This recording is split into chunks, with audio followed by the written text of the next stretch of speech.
Okay, kind of going on from then, adding to that with lockdown as well. How have you had to kind of restructure your whole company, or are you still pushing for the sort of regular events that you normally do for the future? Yeah, so we pivoted quite quickly. Like I said, we were very lucky in that we a small, responsive organization, and as it happened, I'd kind of taken most of the first kind of quarter of this year off, which meant that we didn't really have any big events on the horizon. Yes, we probably lost about like 45K worth of work, but you know Wow. that's a minor because those are, you know, that's just a figure. It's not money we got. It's not money we spent necessarily.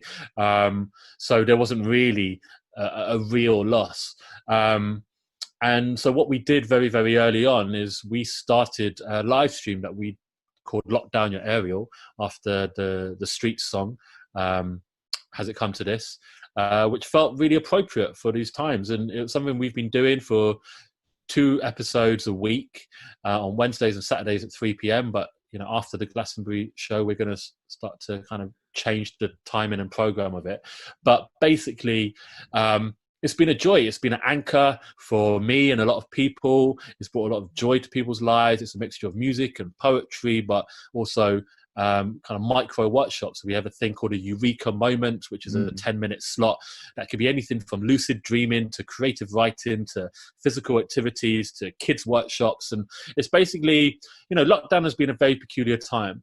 What I tell you about Lockdown Your Aerial now will be entirely different from what Lockdown Your Aerial looks like in 8 weeks' time, and will have a different context. And when we started Lockdown Your Aerial, the context was that people really needed something to get their teeth into, which was a distraction, but also a bit of light. Now, as that has evolved, especially in light of the murder of George Floyd and the kind of the reignition of Black Lives Matter,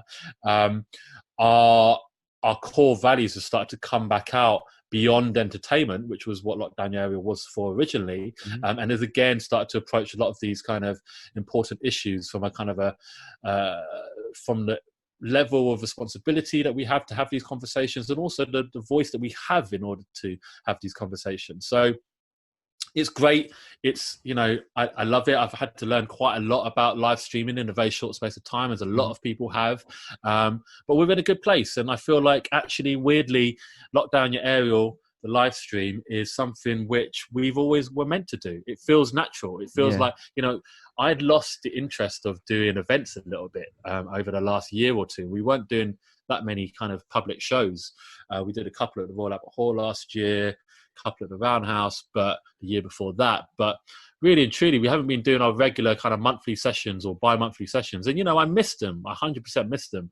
But at the same time, the amount of work that goes into them and the amount of reward you get out of them it just doesn't make sense. So having the kind of low risk option of, you know, getting out of bed, doing a live stream, bringing that exact same energy, but in some ways bringing more people because it's a lot more easy to access, makes a lot of sense. So yeah, we've pivoted, and also we're adapting. That's evolving into a kind of an artist development program. So we're going to take on probably about 10 artists, give them masterclasses and training into how to, you know, get their digital live streams and tech or running properly, masterclasses from people who run OBS, digital marketing, and then also give them little bursaries for kit to improve their kind of live stream situation.